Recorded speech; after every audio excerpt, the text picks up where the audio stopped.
What's going on, Animal Crossing fans? My name is Blaze. Today we are talking about an interesting news article that came out a few days ago that states that Animal Crossing Pocket Camp was banned in Belgium.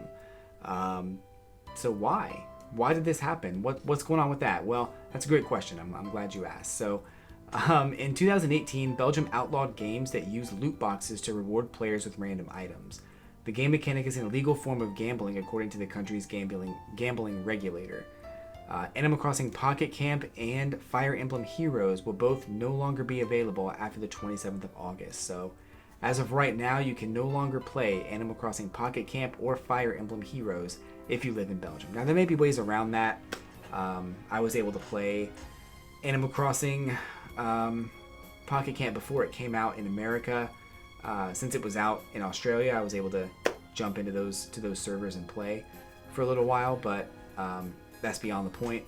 The point is, if you live in Belgium and you're not familiar with how to do any manipulating of your region, you won't be able to play Pocket Camp anymore. So this all comes down to loot boxes. And you might be asking yourself, but Blaze, Pocket Camp doesn't use loot boxes. They kind of do. Let me show you what I'm talking about here. So, Animal Crossing Pocket Camp doesn't necessarily call them loot boxes, but they have something very similar to what a loot box would be in the form of fortune cookies. So right here on your screen, you can see what we're talking about, fortune cookies. Basically is the same thing as what a loot box is. So you'll spend leaf tickets on these items. For example, the ones down here are 50 leaf tickets to get one fortune cookie. You can get a bundle of 5 for 250 fortune cookies, for 250 leaf tickets. So these fortune cookies have about 10 items each that are randomly distributed whenever you open a fortune cookie. So it's basically the same thing as a loot box when you really get down to it. You can actually find the percentages for some of the items that you can get from these loot boxes. Here's some of the percentages I'll show you now. I scrolled too low, sorry. Here's Wolfgang's Cog Cookies, one of the newest ones that came out between August 31st and November 29th. There's about 10 items in these available to you in these fortune cookies, and about 5 of them have about a 12% chance to drop. 4 more of them have about an 8% chance to drop, and then 1 of them has a 3% chance to drop. So there's also no limit. There's no limitation saying that you can't have multiples. So there's been reports of people opening 50 of these cookies and getting like 40 of the same item or something like that. So and still never getting the, for example, in this example, the astronomer's telescope that they were looking for. So it's kind of bad when you think about it, and looking back on the whole loot box controversy in the past, EA and Overwatch have gotten into a lot of trouble for games like Star Wars Battlefront 2, where some of those super rare skins to unlock in that game were extremely hard to get. I mean, people were buying hundreds of loot boxes and still never getting the item that they wanted. I personally don't believe that these types of loot box items should be available for real money, but as of right now, in most countries, there's no rule or law against it. So this is like, you're basically using your real money to have, in this case, a 3% chance of getting the astronomer's telescope. Now, Pocket Camp does allow you to earn leaf tickets in the game. You can actually play the game normally and get leaf tickets. I looked at my Pocket Camp game today before recording the video, and I found it very, very difficult to earn leaf tickets on a regular basis. I mean, it's regular enough, but the quantity of leaf tickets that I earn is not nearly enough to even buy one fortune cookie. So, as an example here, you do get a login bonus every time you log into Pocket Camp. This is a screenshot of my game today. I logged in today. I got 3 leaf tickets. If I log in for 4 days in a row or 7 days in a row, I'll get 3 more. But you're talking about a 1 week time span, and I only get 9 leaf tickets. that's like nothing. That's not even close to the 50 that I would need to get one of those fortune cookies and even have a chance at the item that I want. It blows my mind how few they give you. Now, there are other ways to earn leap tickets, and you may have seen the screenshots here that I scrolled through. But there's, different goals and different things you can do throughout the day that earn you 3 leap tickets. And in this example here, if you complete this goal, you get the 3 leap tickets, but your bus also moves over to this little area here, and you get 3 more. So every time you complete one of these goals, your bus moves down these paths and you get another 3 after you complete 5 missions. So it's not impossible to earn, a lot of leap tickets, but looking at even including some of these challenges that you can do, I calculated about 45 leap tickets for a 1 week period. And, it's just not easy. It's not easy to get them. So, and I know some people are okay with it. Some people are totally fine with the whole leap ticket thing. And the fact that spending money is not really a big deal for them, and that's totally fine. I'm not trying to take that away from you, but I feel like I have to question, wouldn't it be better if instead of 3 leap tickets you were given 30? Wouldn't that just feel better as a game, that you were able to get 30 leap tickets and you could actually use those to buy a fortune cookie without having to spend your real money? I feel like that would be a much better solution. But what's surprising to me is that rather than increasing the number of leap tickets that you earn throughout playing Pocket Camp, they decided to just go ahead and let the game be banned in Belgium, to shut it down in Belgium. That's really surprising to me. It's surprising for a couple of reasons. The first one, of course, being that Nintendo back in March was attempting to tone down the microtransactions in its mobile games. This is a Kotaku article from back in March. So, this says a source familiar with Nintendo's business strategy said that the company sees mobile games as a way to promote its brand and its characters. The company is concerned it might be criticized for being greedy in smartphone games. And I have to say, after playing Animal Crossing, after hearing about Fire Emblem and Dragalia Lost, and I've played a little bit of Pokemon Masters, but I haven't played enough to understand what you would need to spend money on, but I'm certain there's a reason. It's not surprising to hear that it seems like they're trying to just make money. And they're making money off of their franchises, which is very, that's the whole point of a business, I guess. But, to do it so questionably, I think is that's the biggest concern. The way that EA does it is not the way I want Nintendo to do it. So I'm really hoping that they come to their senses and they make some changes. But what's also concerning is the fact that they said they were going to. With this, maybe not with this article, but they've been asking the developers of these mobile games to not be so aggressive with microtransactions that these games tend to rely on. So that's what's strange to me, is that they're asking their developers to tone down the reason or the need for a microtransaction, and yet they're still like nothing's changed. Nothing at all has changed for Pocket Camp. It's still the same game it's always been.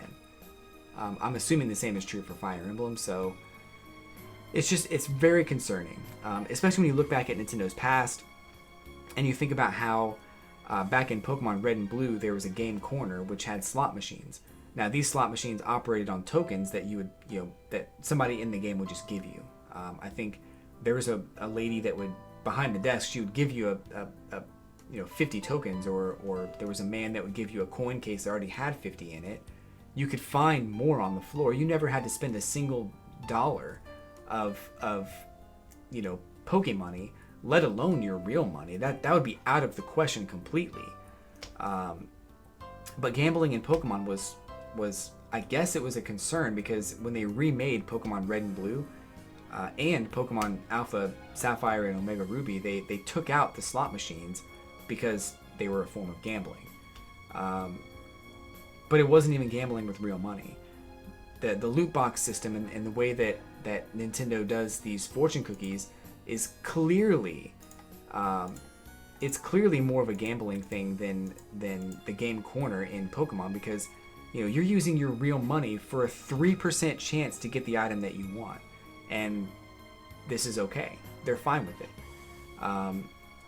So that's why I'm really surprised that Nintendo decided to just go ahead and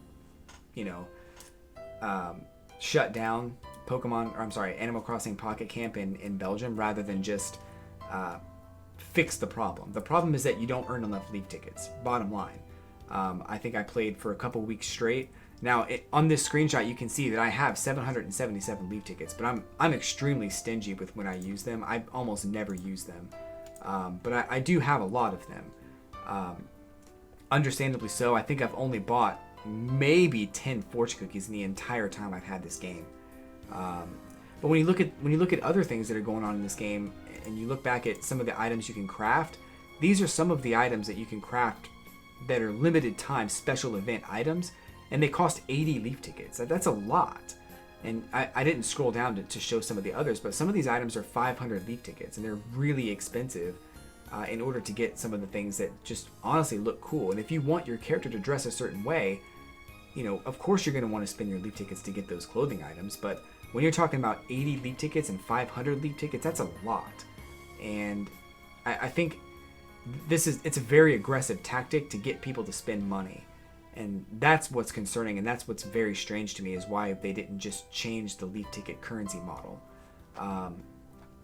3 leaf tickets when you log in is super low compared to like 30 or even 50. I would take 50. 50 would make more sense. But when it comes to getting only 3, it's just baffling. So I don't know how you guys feel about it, and if you disagree with me, that's okay. I'm not trying to convince anybody not to play the game. I think the game is cool. There are some things I really like about it. I very much like the fact that the visuals are great. I love the way the game looks. I love the way the game controls. I love the music, and the sound effects are awesome. I love decorating my campsite.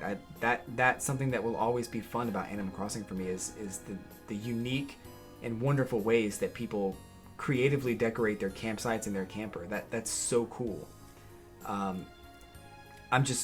think that the whole leaf ticket situation is the one reason why I don't play it as often as I should, because it's really, really hard to get leaf tickets.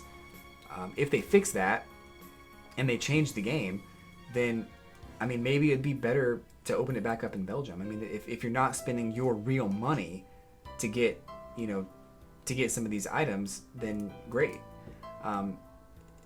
Maybe it'd be better if they took out the option to buy these items with their real money in an effort to make this more of a way to promote Animal Crossing New Horizons, rather than just cash out on some quick money.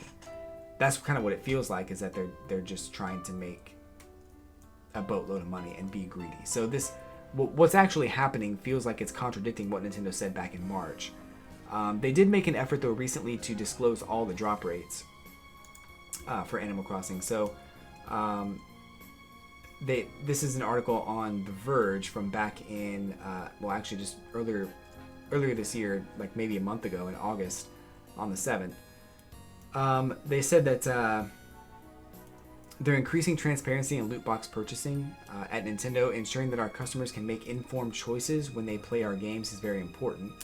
As part of our ongoing efforts in this area, Nintendo will require disclosure of drop rates in Nintendo Switch games that offer randomized virtual items for purchase, such as loot boxes. Now, this does specify Switch games. It doesn't talk about mobile games at all. So that's another thing that I'm kind of worried about, is I don't know if that's really going to be something they disclose in their mobile games. But you can actually find this information pretty easily. This is on perfectlynintendo.com. And I think I may have mentioned this earlier, but yeah, 3% drop rate for Astronomer's Telescope is extremely low for any loot box. So, I for one am just not happy with the way that Pocket Camp is being handled, and I'm surprised and baffled that Nintendo would just shut down the game in Belgium because it was illegal to gamble. Clearly, there's a problem with the game, and it would make more sense to fix the problem than just shut down the game. Because if Belgium has a problem with it, you can bet there's other people that do, and I'm one of them. I don't think this is fair for anybody. I will say, just to prove my point, if this video gets 100 likes, I will spend all my leap tickets to open up as many um, fortune cookies as I can afford, and we'll see how many of the 10 items I actually end up with, and I'm certain there'll be a lot of duplicates. I won't spend any of those leap tickets until this video gets 100 likes. So if you want to see it, if you want to see a follow-up, hit like on this video, and we'll follow up with this video with opening of however many leap tickets I can, or however many fortune cookies I can afford. So that's gonna be it for me today, though, guys. If you have a comment or concern you wanna bring up, definitely put it in the comments below. If you have any other opinions that I didn't touch on, put it in the comments below for sure. I do like responding, and I read all the comments, so definitely make sure that you reach out in that way. Hit like, subscribe, all that stuff, and I'll be back with more Animal Crossing content as soon as I can. But thanks again, everybody. Have a great day, and I'll catch you on the flippity flip.